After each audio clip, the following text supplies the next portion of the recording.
Good afternoon.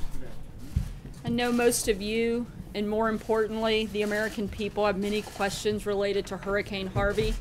And as you all know, the President was in Corpus Christi and Austin earlier this week. And today, at the President's direction, the Vice President, Mrs. Pence, and 5 cabinet secretaries are back in Texas meeting with local officials and storm survivors and thanking many of the first responders and other volunteers. The President's team here has been working around the clock to support state and local authorities following the storm. And now I want to bring up Tom Bossert, the President's Homeland Security Advisor, to provide an update on the administration-wide effort to support the recovery and relief efforts in the wake of Hurricane Harvey. He'll make a few opening remarks and then stay to take questions specific to the storm and what the administration is doing to help the state and local authorities and the people of Texas and Louisiana. And as always, after Tom speaks and takes your questions, I'll be back up here to take questions on other topics. Thanks, guys.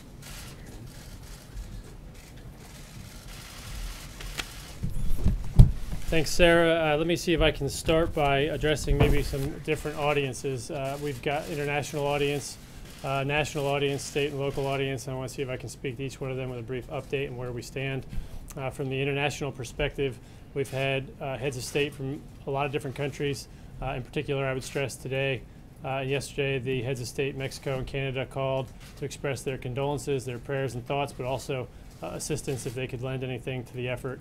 We very much appreciate that, and the President was deeply touched by those phone calls. I joined him for the call from Justin Trudeau just moments ago, and we appreciate the neighborly gesture quite seriously, and it's an international expression of what we're seeing here at a very local level. We've got neighbors helping neighbors in Texas and Louisiana, but also neighbors that aren't in close proximity internationally expressing help. So our international neighbors of Canada and Mexico are also offering their condolences, and we very much appreciate it. We're seeing deployed assets now from a lot of states. I know we've got 28, for instance, search and rescue teams and task forces from, I think, 16 different states, all sending down their support to Texas. That's a pretty large activation. In fact, I believe that that's the first time we've activated all the task forces since 9/11. So this is a all hands on deck operation, and it's not just a federal one. There are state and local officials from all walks, even from Pennsylvania, where I'm from. There are people now addressing this problem by getting their hands dirty and going right down to Texas to help. So we want to stop and say thank you to them for that. And then, if I can move to the nation, many of you are watching this and you want to hear from us what we're doing. I want to make sure you understand that you should continue to have confidence in what we're doing as a government. There are significant commodity numbers and numbers of personnel and material moving into this affected region, and it's an increasing number every day as we move forward. But I would be remiss if I didn't stop and say that none of that matters if you're an affected individual. So 10,000 liters of water doesn't matter if I don't have the 1 liter I need to drink right now. And so if I could, I'd like to stop and give a message or two directly to the people who need the assistance. And if I can, this might sound a little bit mundane from a White House podium, but if you're in need of assistance and you have access to a functioning computer, if you can get to a shelter or someplace where you can do this, it's very important that you go to www.disasterassistance.gov. You can find what you need there to register for the assistance that you might need. If you don't have access, but you can find a working telephone, 1-800-462-7585. Again, 1-800-462-7585. There's another number that FEMA's given us of 621-3362. I'm going to clarify and say I think 621. 1-800-621-3362. That's the number. 3362 spells FEMA. That second number of 7585 is the TTY number. I want to make sure that people use those numbers and use those resources to register. I'd also like to give them the advice that it's never too early to call your insurance adjuster. Make sure you've got, if you have property loss or damage, you've got that process underway. It can take some time. There's going to be a high volume of calls, and we want to make sure that your needs are attended to as soon as possible. So that's where we stand right now. I'd like to go through a few additional messages. Life-saving and life-sustaining operations are still underway. We've seen some hospitals suffer some damage in Beaumont. Most of you that are tracking the event have seen that. The DOD and the HHS officials responsible for coordinating the federal response here are actively figuring out and deploying resources to help move those patients to better definitive care locations. So we will see probably upwards of 7,000 estimated patients moved into better and safer definitive care hospitals elsewhere in Texas, and we'll see that happen expeditiously, and I'm quite comfortable with where those operations stand. Secondly, a little word of caution, a lot of lost lives end up in this time zone right after a response.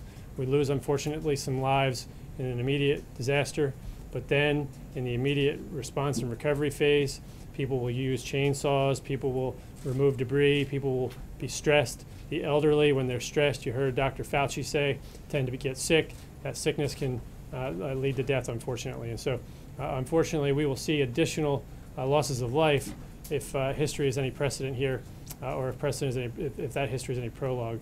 We will see a additional loss of life. So please try to avoid that. Try to avoid strain and stress. Try to get to where there's food, water, and shelter, and take care of yourself so that you can then take care of others.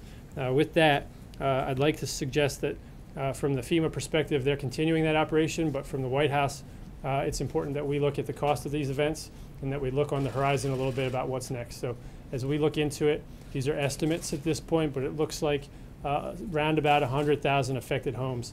That's a big number. We're going to have 100,000 affected homes, all with different degrees of insurance, some with flood insurance, some underinsured, some uninsured. We'll have to address those on a case-by-case basis as we move forward, but I want to put a scope and magnitude on this. We're also going to have damage to publicly owned infrastructure. And so what we will do as an administration is put together a responsible supplemental request for Congress, appropriations request. We'll make that request shortly.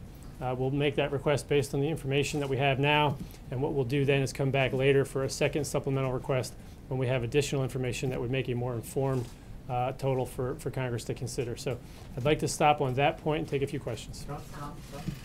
Question for you. Obviously, after Hurricane Sandy, some money flowed fairly quickly, but the big bill didn't happen until 2 months after the hurricane hit. Hurricane hit on October 29th. The bill was signed into law on the 6th of January.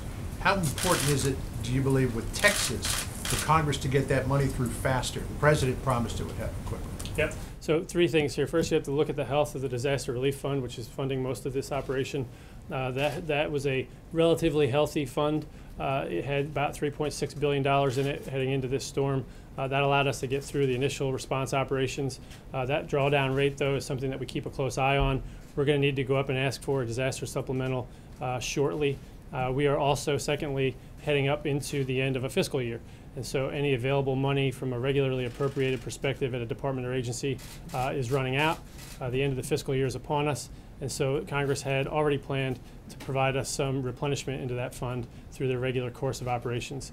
And then thirdly, if there are and there will be needs for additional funding in the future, as those drawdown construction numbers become more clear on the recovery phase, we'll be able to look at them and ask for a third kind of bite at the apple on this. So that's where we stand, and I'm not worried at all that we don't have the money right now for the operations underway and the operations that we foresee in the next month.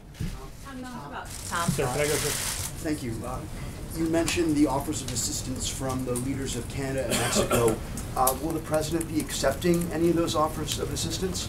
Sure. The answer here is that the president didn't get into the specifics, and neither did the heads of state calling. So I think their primary purpose was to express and extend their prayers and their thoughts and their condolences to those that lost their lives. What we'll do is turn over to FEMA at the Department of State to accept that request for additional actual concrete, or tangible assistance. FEMA then, as an Office of International Affairs, they'll figure out how to integrate that with the operators. If we have unmet needs that they can offer some valuable supply for, we'll take that. But there's no reason to not take that assistance. Can you get back to us and let us know exactly what you guys said yes? I would say yes, but I would highly encourage you to ask FEMA how that's unfolding, because you have to look at that from a very specific perspective. I've done that before, and the operators have to integrate something very carefully into a logistics chain that is complex. Hey, Tom, can I follow up with a funny Yes. question here? You talk about what's next, and the recovery is obviously going to be not just months, but years in the making. This is also an administration has proposed some pretty significant cuts to FEMA. Are you, given what you have seen and what the president has seen on the ground in Texas, are you encouraging the president to rethink those budget cuts? You've been in emergency management a while. Do you think he should reconsider that? No, there's a number of misnomers on that. So the core operating function at FEMA is going to be well funded under the president's proposal.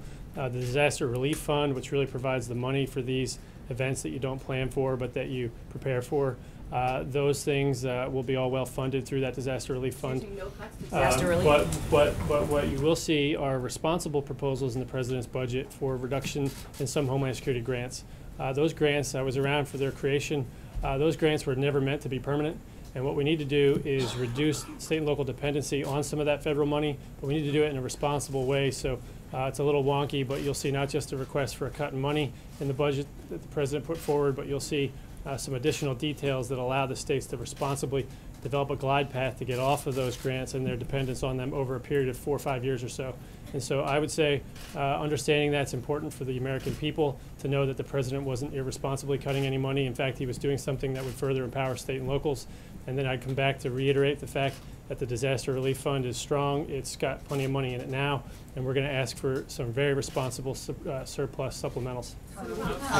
Tom, could you talk to me about the issue of those who are displaced? Temporary housing is a big issue.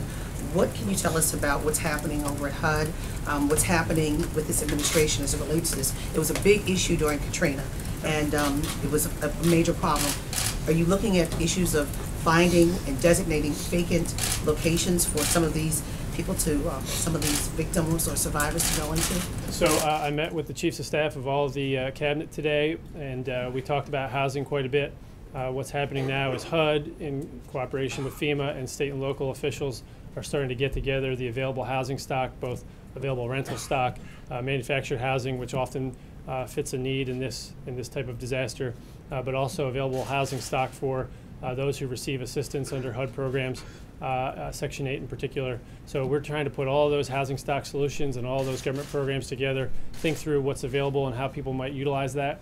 Right now, FEMA's doing that in a planning section, but their operators are focused on saving lives. So if I could, one additional point there, this will be a housing challenge, but I don't want to concede any kind of housing lack of coordination. What we'll have to do is allow a lot of this to unfold. And so when I say 100,000, some portion of those homes were affected with 2 foot of water or less. Some were affected with 8 foot of water or more. And you'll have to look at a case-by-case basis, the people and their, whether they're underwater financially and underwater actually, and we'll have to work with the mortgage lenders and others as we address those problems. During Katrina, there was a big issue of when the people received housing, temporary housing, the rent prices went up dramatically. Is there any kind of safety net or safeguard that that will not happen, that the survivors will not be gouged when they go into these temporary housing situations? Yeah, no, you just used an important word, and I'll make a really clear point right now. The gouging will not be tolerated. Jeff Sessions and the President of the United States will not tolerate gouging. Anybody that's going to go out and try to take advantage of a disaster victim ought to expect law enforcement to come down on them with a hammer. That's not acceptable on a regular day. It's certainly not acceptable when people are suffering. What we'll do is use the latitude that we have under the law to come back to your first administrative point and provide a fair market value rental rate that's a little bit higher than 100% to accommodate the natural demand and supply tension. So that's okay.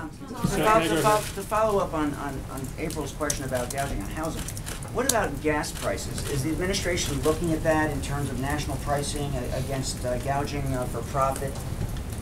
Yeah, gouging is a problem if it exists and if it happens at all levels in every vertical market and every horizontal. But I think the idea here on fuel is a good question. We had at one point in the peak somewhere around 4% of our oil shut in the Gulf due to the rigs having to pull themselves in. That number is going to come back online. But again, to take things back to housing, to bring back all the business operations in the Houston petrochemical triangle, we need to make sure the employees down there have responsible and safe housing. So while there might be some effect to our fuel prices as a nation, right now we're hoping that it's not a large or sustainable fuel price at the pump problem. What we'll also do is look for the health of the pipelines. So remember, there's still rain falling. Texas is, I think, not experiencing any rain today, maybe some small storms, but not any major storm. Now Louisiana and the rest of the Tennessee Valley and the middle of the country are starting to see rainstorms. The Colonial and the Plantation pipelines, we'll keep an eye on that. We talked about that today at our meeting, and if we have any update on that, we'll give it to you the rest of the week. Ma'am, can I go here? Yeah, on this Crosby chemical plant that's on fire, the local sheriff there says the plume that's coming out of that plant is not dangerous to the community. The FEMA director says by all means it's dangerous. Which is it? So if you were there, it'd be dangerous, but the good news is that the people around that facility had been evacuated already because of the storm and because of the notice that we had on the pending explosion. Some really responsible reporting, private-public partnership took place on that facility, and what we saw was that the electric power that went to the pumps and to the maintenance systems shut out. We couldn't responsibly get that power back, so the temperature rose in a concealed tank, and then or a confined tank, and we ended up having an explosion. So they're testing the air quality as local responders, but they don't know of anyone yet that's in that area of plume that would be affected. So if they were there, it'd be dangerous, and they have to keep an eye on it and make sure that they take it seriously. But for right now, the people don't seem to be there. So a tree falling in the woods, if you will. I have one more question for you, if I may. There are 575,000 undocumented immigrants in Houston, one of the largest populations in this country. Does this White House believe they should be eligible for long-term federal recovery assistance? No, I think illegal immigrants, and that issu's come up a number of times. So if you've committed a crime, that's the priority for the Department of Homeland Security. I think you've heard John Kelly say that, and pretty clearly the head of Immigration and Customs Enforcement and the head of CBP. What I would say, though, is in terms of immediate life-saving, no individual human being should worry about their immigration status unless they've committed a crime on top of coming here illegally when it comes to getting food, water, and shelter. So the authorities won't be conducting any routine swipes or searches inside those shelters. Those are shelters for food, water, and providing kind of insulation against exposure. So that will happen, and we won't go start rounding people up when they show up there. We don't want to discourage that. Now, subsequently, our priority will be illegal immigrants that have committed crimes. They're going to be rounded up, as they always are, and taken out of this country if we find them. I think that's pretty clear. Sir, can I go here? Thanks a lot, Tom. 15 oil refineries went offline as a result of the hurricane. Is it your understanding that they've gone back online? Is this a concern for you? Are there any thoughts of tapping into the SPR, because this represents 25% of the U.S. oil refining capacity? Yeah, so I don't have an answer for you on the SPRO right now. Certainly the president will make that decision if necessary. You don't want to tap into the Strategic Petroleum Reserve if you don't have the refinery capability to handle that. So I haven't checked today on the status of the refineries, but I know people have, and I can get that answer back to you. We worry about that, but for right now, I'm not aware of any major damage to the refineries, and so that's why I suggest that to the earlier question, we might have an effect to fuel prices, but it shouldn't be a huge one. Don't hold me to it. We'll come back tomorrow and give you a better answer. Can I go right here?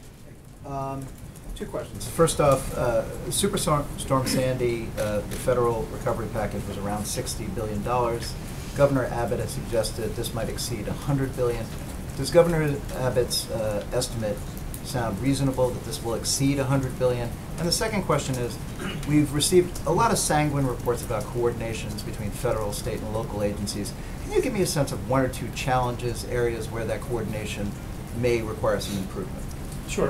Okay, so on the first question, there's nobody that's wrong on estimates right now. I don't have any information to challenge anyone's estimate, and I don't think that they have any reason to think their estimates are wrong. So we're in the estimate game right now, and as a result, what we'd like to do is not get into second-guessing anybody, in particular the governor, who's got the first-hand knowledge of what's happening. But what we'd like to do as a strategy is figure out the predictable burn rate for the response operations and put up a responsible supplemental request to Congress so that they can meet those needs quickly. So that's the bite at the apple approach that I suggested. We'll go up to Congress and give them a sound supplemental request number. We'll add to it I think we've got some internal numbers that we're thinking, but I don't want to get out in front of Director Mulvaney as he works with Congress. But again, there'll be some regular funding coming in here as a matter of plan, because we're headed up to the end of the fiscal year as it is. And then we'll have a supplemental request later when we have better understanding and when we get a better handle on the damage. We can come back with a responsible last, so to speak, supplemental request and get the Congress to give us an informed amount of money. So, sir. The second part of the question, Tom. Oh, sorry, on the were there any areas where coordination has been wanting, where you've seen a need for improvement?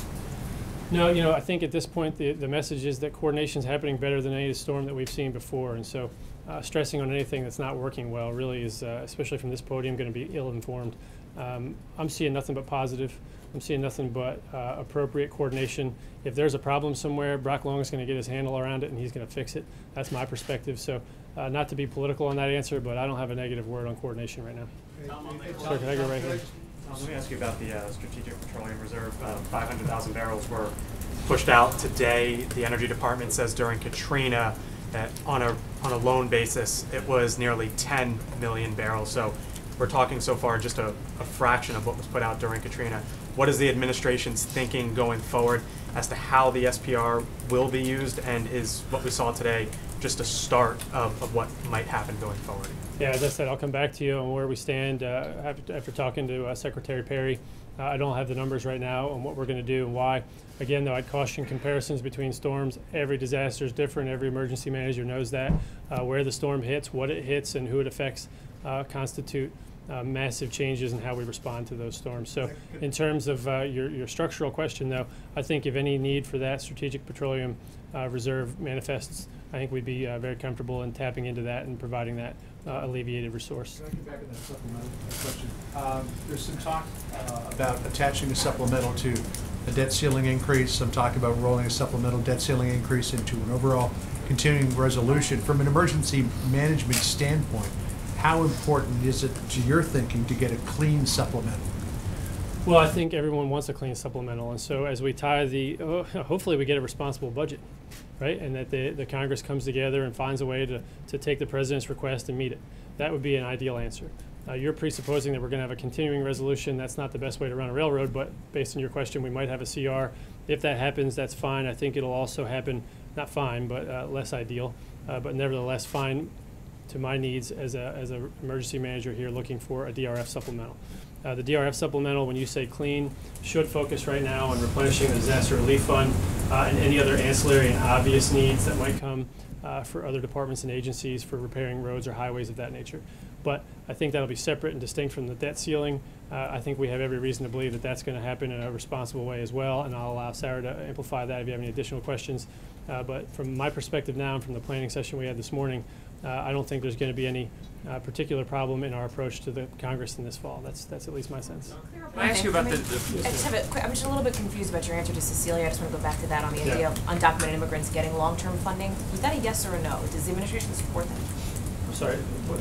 Was that she had asked yes or no? What question? on the undocumented immigrants eligible for long-term relief help?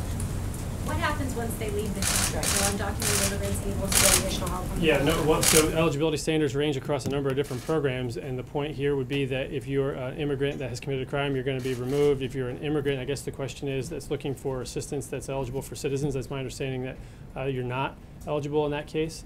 But I think that doesn't mean we're going to let somebody starve or die of thirst or exposure. So I don't think there's too much of a problem there. I'm not sure where they were living before they got into the shelter. I'd be making some pretty gross suppositions at this point that I'm not prepared to answer. But I understand the hypothetical you're driving towards, just not looking to deal with it. Director Rice has made it clear that he views coming to the U.S. legally as a crime, and that they've people up and deported them. And so you're saying that the priority is still to deport people who have committed a crime on top of that. So we're over here from the acting Director Rice. And so if you are an undocumented immigrant and you did have a home and that home was destroyed in a flood and you are in a shelter, what happens? There's a lot of ifs there, and I'll figure that out as I deal with them. But from my perspective, the priorities couldn't be any clearer. So I don't think that I even know how to begin to answer that question. But I will say that there's no real wavering here, and it's pretty clear our position on immigration. So hopefully that answers your question. I don't think there's going to be a lot of benefits going out to illegal immigrants in terms of an American taxpayer. But I will say that he's also made the point that those that have come to the country and then committed crimes constitute the priority offense that we need to focus on. And I believe that he also said that's not a victimless crime. And so I think that the focus on gangs and other things have everybody pretty well busy right now. And the focus on saving lives and providing food, water, and shelter have everybody pretty well busy right now. And I think what you'll find is the good men and women of CBP and ICE are out there providing assistance not only to the men and women of Texas and Louisiana that are American citizens, but also in the interim to people of any immigration status that need food, water, and shelter. So if I could, I'd like to leave it at that, because that's the clear message I want to leave behind to somebody that might otherwise, based on your questioning, no disrespect intended, be discouraged from going in and finding something that would save their life. So that's the message for today. I did want to ask about the flood insurance program. Yep. Before this year, it was owed the Treasury $25 billion. Now this. The question is, should homeowners who are in flood zones have to pay even more than they already have been paying in premiums to fund the program, or should this be a problem that taxpayers help solve? I mean, at this point, this disaster proves that even if you're not in a floodplain, you still run the risk of having your house flood. Yep. So a couple of questions here, and I'm going to give you a couple of answers. First, just for clarity, because there are people right now suffering that are looking for immediate answers. For clarity's sake, if you have a flood insurance policy and you've been paying your premiums, call and get your claim in. There is no problem. There is no shortfall. We have enough money to meet those claims, and you're going to get what you've got coming to you under your policy. So that's the first, I think, answer here for the National Flood Insurance Program. The second one, for people watching this, you have to understand that that flood insurance program is coming up to be reauthorized. It's about to expire. It's going to have to be reauthorized, and I have every confidence that Congress will reauthorize that program. And the third part of your question is, how much money is left in that fund under the borrowing cap or borrowing authority? And the answer is enough. I think it's $8.6 billion to get through this round of claims and then some. It'll push us into the late fall, winter time frame when we have to get into discussing what the forecast projections are. And then the last part of your question is a future policy discussion. I think that this administration has been pretty clear that we'd like to see some responsible reforms to the National Flood Insurance Program. I don't think now's the time to debate those things, as we need to help people that have pending claims, but we'll debate that late fall here as we come up with good policy ideas to help move that back into a risk-based, private sector, hopefully supported solution. But FEMA has been pretty clear about how to do that and to do it responsibly so as to not throw anybody off that's on that current program. So for anybody that doesn't know, you can't buy a flood insurance program in this country that's not underwritten by the United States of America. The agent that sold it to you might be a private agent, and that's a public-private partnership that's been working since the Reagan administration. But at the end of the day, that standard flood insurance policy that you have, SFIP that you have, is underwritten by the federal government. So can I go back in the back? Cecile's question about undocumented. The president is reported to be poised to make a decision about the DACA program. Right now, the Dreamers who are in that program believe that they are documented to work, have work permits, etc. There are those who are in the pipeline who've applied for extensions or are new applicants. In the time going forward, what is your advice to them about their risks of being deported in any of those three categories under the DACA program? Yeah, so the question's on deferred action against childhood arrivals, and I think what you'll see is that my position today is that the administration is still reviewing the policy. On the second part of your question, what happens to people that are in an illegal status that require assistance, I'd refer you back to how I answered the first question. Anybody needing food, water, shelter is going to get it. Anybody that's here illegally that's subsequently committed a crime is going to get caught and thrown out. And anybody in between has to wait for a decision or at least a policy announcement from the administration on how we're going to handle deferred action moving forward. Do you believe that that is likely to be revealed in the days that are coming up now in which you're trying to manage an emergency? Well, I don't know the timing of that, but as soon as the president's ready to announce the result of our policy process, he'll do so. Have you been consulted on the decision? I have. Just want to ask, will the threat of lawsuits from the state attorney general, does that affect the decision or influence the decision at all? Say that one more time. The threat of a lawsuit from the state attorney general sent a letter to the DOJ, will that affect the decision at all? It won't affect the policy decision, but it'll affect the timing of it. We certainly have to watch the lawsuits and how they matriculate through the courts and when the deadlines would be imposed. That'll inform our decision-making process, but it won't affect the policy decision. If I could now, I think I see Sarah standing up. I've been told to turn to, I think we have Skype questioners. Not that you folks in Washington, D.C. don't matter to me, but for the rest of the people watching, I'd like to turn to, where do I turn? We've got Skype questioners. Where do I go? Okay, so I think first, is it somebody from Texas that's going to ask a question from Skype, and how do I get that, Sarah? Here we go. Sir, you're on. Go ahead. Okay, Greg Grugan, Fox 26 in Houston. Okay. I got you loud and clear. We have in the Houston area, Army Corps of Engineer reservoirs that are frankly failing to protect our citizens from flooding. Are you examining that situation? Is the administration considering adding additional resources to the Corps? I think, did everybody hear that question? I think, just to repeat it in case we're not wired up right here, I think the question, good one, was that people in Houston are worried about the two systems, the two reservoir systems that the Army Corps of Engineers maintains. They've been pictured on television overtopping They've been in a controlled release environment, allowing a lot of water through the affected populated areas of Houston, and you want to know if they're safe and if there's any additional funding needed. Was that the question? Okay, I'm going to answer that question. I think that's a yes. The answer is, and it's just so happens that earlier this morning, almost just before I came out here, I was in contact with General Seamanite, in charge commander of the Army Corps of Engineers. And 3 answers here. First, he's got engineers monitoring those systems right now for structural integrity. So what you don't want to have happen is water come over the top and then eat away at the other side of the wall and have the structural integrity undermined in that fashion we've seen in previous events. As of an hour ago, there was no structural integrity determined by any of the engineers that are standing there watching the facility. And so that means that nobody's in immediate damage, or I'm sorry, in immediate harm's way of damage and additional property loss. But then lastly, the question is, do we need any additional money to shore those facilities up? So I would turn and answer that a little bit differently. We're not going to get into a position of saying they're safe or not safe, or asking for more money or not more money right now. What we'll do is continue to controlled release. The reason a controlled release is good is it's the alternative to an uncontrolled release.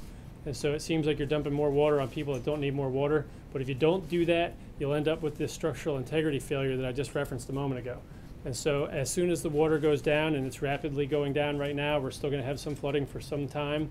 But the big, large, heavy masses of water that are going down and out right now are flowing in a way that will allow us to get in and do an engineering assessment over the coming days and weeks. And if there was structural integrity problems caused by the coming days and weeks or by the storm heretofore, we'll assess that. We'll put together a responsible estimate for repair, and then we'll put it forth to Congress. And then very last on that, we'll do it in a way that thinks through a mitigation perspective. You just don't want to rebuild it to the way it was before and then have it undermined again. So when you put federal dollars into a project like that, you want to make sure you do it smartly so that the next storm doesn't cause any structural problems. So that's the way that process will go. It'll take a little time for the engineers, but the good news right now for the people in Houston is that both of those reservoir systems are holding up, and there's engineers sitting there watching them on a 24/7 basis. So thank you for that question, and thank you for doing what you're doing down there. I hope your home hasn't been affected. All right, do I have another question? A lot of friends. Is there one more?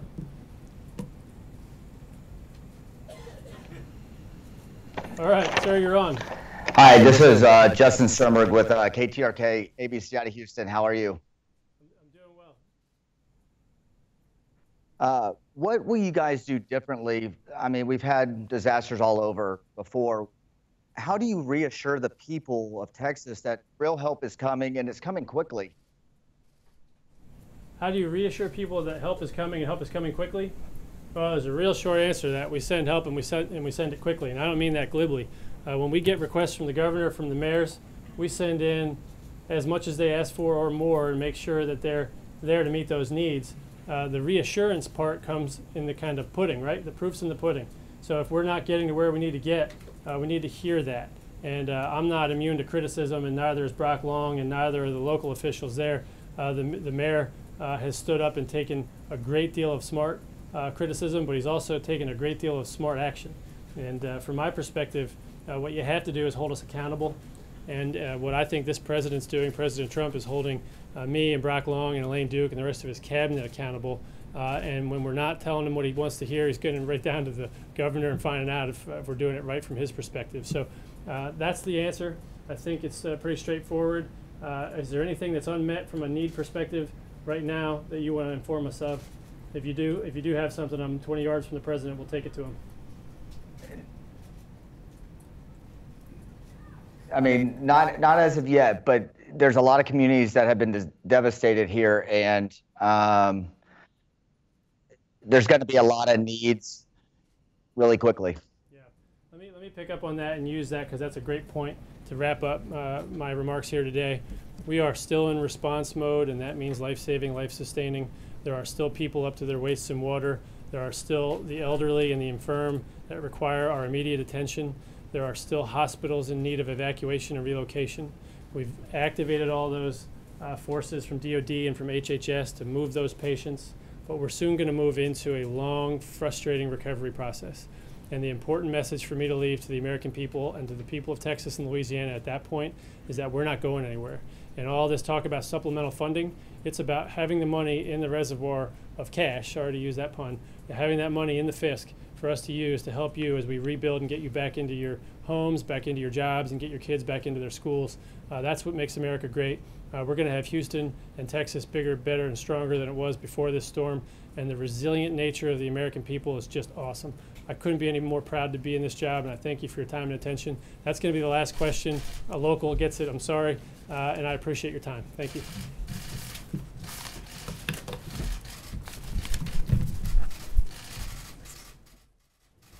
Thank you, Tom. Finally, before I open it up for further questions, I wanted to be sure and highlight a major step forward in the fight against ISIS.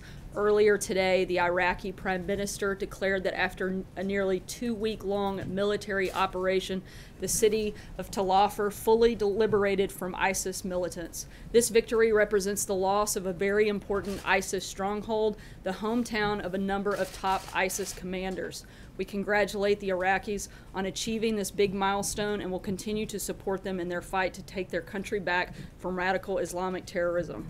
And with that, I'll take your questions. Jeff. Sarah, one follow-up on Tom's remarks. He said that the White House will be putting together a supplemental. Do you have a sense of when you'll submit that to Congress? And then secondly, can you confirm reports that the president has leaning towards or deciding to end DACA, and what are the ramifications of that for the Dreamers? I'll take the first question in terms of supplemental funding. As Tom said, we're working with Congress. We're not going to get ahead of Director Mulvaney. He is working with them around the clock to make sure that process moves forward quickly and effectively. In terms of DACA, echoing again on what Tom said earlier, final decision on that front has not been made, and when it is, we will certainly inform everybody in this room. Cecilia. Thanks. In January, the president said that Dreamers shouldn't be worried. So can you stand here today and say Dreamers should not be worried? Once again, when we have a final decision, this is under review. There are a lot of components that need to be looked at, and once a decision is made, we will certainly let you guys know. Glenn. Sarah, there's a specific report out by Fox that talks about that says essentially a decision is made to roll back the program by the end of this week, and that there will be provisions allowing Dreamers who are in the country right now to stay until their work authorization expires. Are you specifically denying that report? No offense to your colleague from Fox News, but I think I'm a little bit better informed than they are in terms of when the White House has made a decision. And as I just said a moment ago, it has not been finalized, and when it is, we will certainly let you know. Hallie. Just on Glenn, can you at least talk about the timeline here? You've got these states that have said September 5th is when they will begin and continue this court action. That's obviously the Tuesday after Labor Day. So does that mean that some decision will be coming down tomorrow before the holiday weekend? Can you at least talk about the timeline for this for those folks who are wondering what their status is going to be here? Again, I'm not going to get ahead of something and be presumptuous when a decision hasn't been made. We don't know when the final review is going to be completed, so it would be disingenuous for me to create a false timeline that simply just isn't workable. Is not. You guys aren't even thinking about there are a lot of conversations around the timeline and when that has to be made, and again, that hasn't been fully reviewed and vetted and decided. And just one more on Harvey, Sarah. There's obviously been a huge outpouring of support from people all around the country for the victims of Harvey. You've seen people lining up to volunteer. You've seen people donating tens of millions of dollars.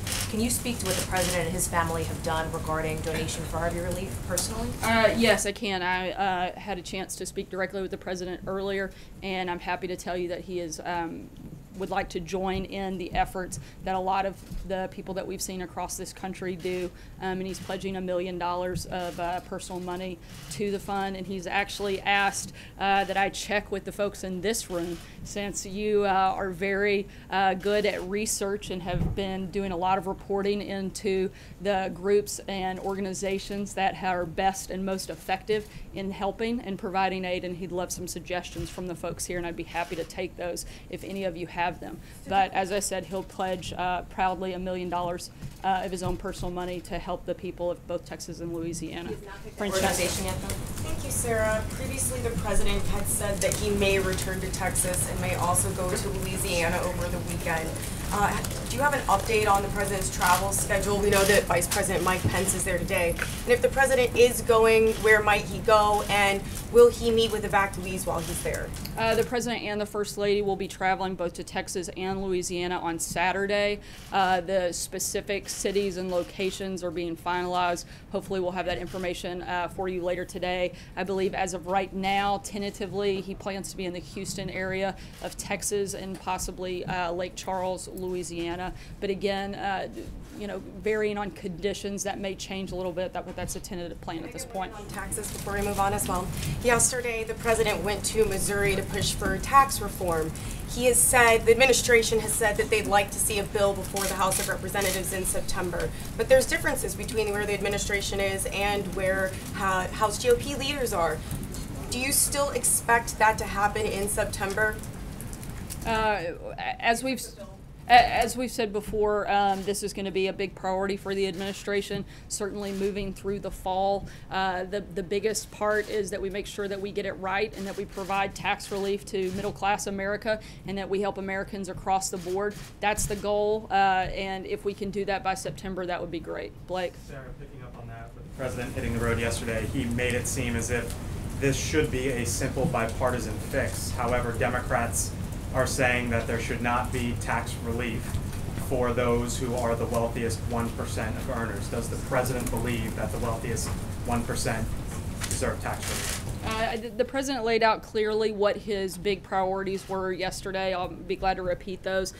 Permanently reducing tax rates, encouraging entrepreneurs to invest, simplifying the process, incentivizing American companies to bring back jobs and profits. The president is focused on helping all Americans across the board. The biggest priority he has is on helping middle-class Americans and making sure more of those people keep more of their money. Does the White House think working with Democrats on this is reasonable or likely? I mean, they're already laying down the marker for where they stand. You just said for all Americans, presumably that includes the top 1%. I would love for Democrats to want to help all Americans. I don't know why they would ever want to be against that. Certainly helping more Americans have more money that they worked hard to earn in their pocket. I don't know anybody that would want to be against that. So hopefully they will be reasonable and want to come to the table. Matthew. Thanks, Sarah. I have a tax reform question, but first just quickly about that charitable donation. Will that be coming from Trump personally as opposed to the Trump Foundation or the Trump organization? I know that the president, he said he was personally going to give. I don't know the legal part of exactly that, but he said his personal money, so I'd assume that comes directly from him. And on tax reform, if I may, Secretary Mnuchin said earlier that the administration is going to release a blueprint on tax reform that will then go to Congress. When can we expect that? How much detail will that go into? And how is that a change from letting Congress take the lead on actually drafting the legislation?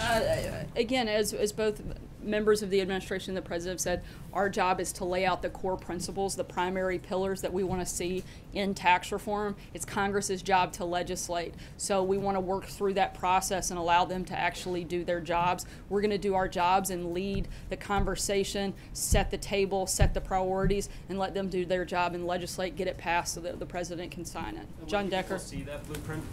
I think we've already been laying out a lot of those principles. That's the foundation, and we'll continue to add to that. John. Thanks, Sarah. Is this push for tax reform the priority for the president and the administration right now? Have you put the repeal and replace effort to the side for the moment to focus exclusively on your tax reform proposals? As the White House, I don't think you ever get to exclusively focus on only one issue. It's certainly one of the top priorities for the administration moving into the fall. But as we've said many times before, we can walk and chew gum at the same time, and we plan to push through a lot of different things throughout the fall. John? Just one thing, Sarah, if I may. On repeal and replace, as you know, you receive no Democratic support in either the House or the Senate. As far as tax reform is concerned, are you expecting a different result? Do you think you can get Democrats to support some sort of legislation that comes forward from both houses of Congress? As I said a minute ago, I would certainly hope so. I don't know why any Democrat would be against wanting to provide tax relief for hardworking Americans, particularly those in the middle class. I think it would be a very sad and a big mistake. John Gizzi. Yeah. Thank you, Sarah. Just one question Just one on politics. The president gave a very strong endorsement through Twitter of Senator Luther Strange in his bid for nomination in the special election. The runoff is coming up in September 26th. There have been published reports that the president is backing away from that endorsement and not taking sides, which would make him the first Republican president in 47 years not to back an incumbent senator for another term. Is he as committed to Senator Strange, or has his position changed since the original primary? Due to the legal restrictions that I have, I cannot answer anything political from the podium, so I have to leave that to outside folks and the president himself to answer that. Catherine? Oh, walking back. Today in an interview said, was asked about plans to put Harriet Tubman on a $20 bill. He was vague in his answer. During the campaign, the president called this pure political correctness. Is the administration reversing those plans to change the $20 bill? I'm not aware of any policy change. I'd certainly have to check into that. Peter? DACA. Sorry, I promised I'd come back to you. Okay. On DACA, in February, the president said he would treat Dreamers with heart. Does the president stand by his statement to treat Dreamers with heart? Absolutely. The president stands by his statement. Right now, this is currently under review, both from a legal standpoint primarily, and until that review is complete, again, as I answered before, we don't have anything to add further on that Would front. rescinding DACA be treating Dreamers with heart? Again, I'm not going to get into a back and forth until a decision's been made on this Then front. quickly, the Hold on, retaliation let me come today. to him, and if I have time, I'll do it come right back after. to I'll Peter. go right after Chip then. Shifting to Russia for a moment, with the decision to the See, he announcement jumped in today. there for you. The announcement Teamwork. today by the State Department on closing 3 facilities in this long tit for tat that has been going on with Russia. A lot of analysts now say that relations between the U.S. and Russia are at the lowest point since the Cold War. Do you agree with that? And if so, whose fault is it? Look, right now, we're requiring the Russian government to close its consulate general in San Francisco, a trade annex in Washington, D.C., and a trade annex in New York City. These closures have to be completed by the September 2nd. We've taken a firm and measured action in response to Russia's unfortunate decision earlier this year. We want to halt the downward spiral, and we want to move forward towards better relations. We'll look for opportunities to do that, but we also want to have equity in the decisions, and anything beyond that. I would refer you to the State Department. Are those relations worse than they've been since the Cold War, or at least in decades? I don't think so, but Determined to improve relations with Russia. look, and as I just said, we're going to look for opportunities to do that, but we're also going to make sure that we make decisions that are best for our country. Right, go ahead. Sarah, thanks. Senators Grassley and Graham revealed today that they have evidence suggesting that former FBI Director Comey made a decision to not charge Hillary Clinton several months before the investigation actually wrapped up and before they interviewed Hillary Clinton. Does the president know about this, and does he believe that that adds weight to his decision to fire Comey? I'm not sure if he is aware of that revelation, but if it is as accurate as they say it is, I think that would certainly give cause and reason that Jim Comey was not the right person to lead the FBI, and hopefully all of your colleagues will follow suit in covering that story. Zeke. Just following, going back to tax reform real quick. You mentioned the president laid out a bunch of core principles. One of those, presumably, the effects of whatever the tax plan is on the budget. Has the White House taken a position on whether the tax plan needs to be revenue neutral, or is the White House willing to accept a tax plan that would essentially raise the deficit? The president's talked a lot about the deficits over the course of his campaign in the White House. So, is he laying down the marker there? Not at this time. I don't have any further announcement on that front. Fred. Oh, thanks, sir. A couple questions on Obamacare. Some governors today came out in favor of a sustainability approach. It's been talked about among even some Republicans in the Senate.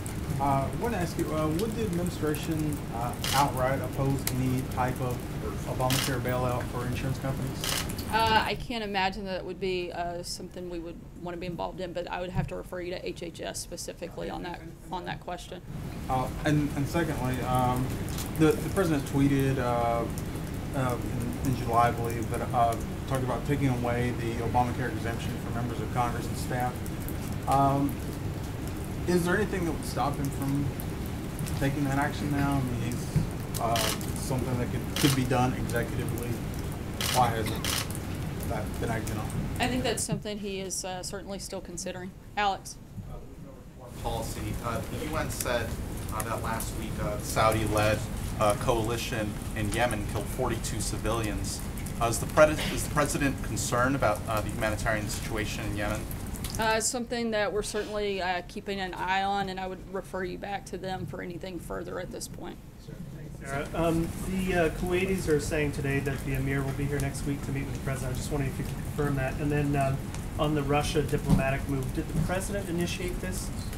This was a decision made by the president, yes. And on the Kuwaitis, I'm not ready to make an announcement on that. I'll have to check on the specifics of that. Sarah? Sarah, the president has made clear that he believes all options are on the table when it comes to North Korea and has seemed to indicate that the military option is certainly among them. But is negotiating still on the table? Absolutely. All includes all. So I think that would certainly include diplomatic, economic, and military options. Sorry, just one quick follow-up, just as we are getting closer to Friday. Can you tell us whether the president still has confidence in Gary Cohn? Yes, the president is working hand in hand with Gary and the rest of his team on tax reform. As I've said several times earlier today, that's a big priority for the administration moving into the fall, and Gary is an integral member of the team leading that effort. April? Sarah, on the issue of repeal and replace, since this president is so dead set on trying to make sure that he replaces and repeals Obamacare, what's happening with the website? Is there still active enrollment on that website? As far as I know, I'm not aware of any reason that it's not, but I'd have to certainly check into that. I'm not checking into the Obamacare website daily, so I'd have to look into that. You're not actively encouraging people, you're more so saying repeal and replace? I think that everybody in the country knows that Obamacare is collapsing and that something still needs to be done, and the administration is still very much committed to putting a healthcare system in place that actually works, because we know Obamacare doesn't. It's not sustainable. So yes, we're continuing to move forward and look for ways to help all Americans receive better care. HBCU conference, is it possible, I asked last time, can you give us the list, because we're still hearing more and more from other colleges and universities in the HBCU community who are saying they're absolutely not coming, and you say it's at capacity and you have a waiting list. Is there any way that you can share some of those names? Yeah, I think this the Department of Education is housing that, but again, I will try to look into that. I meant to do that last week. Thanks so much, guys. Happy you have a great day.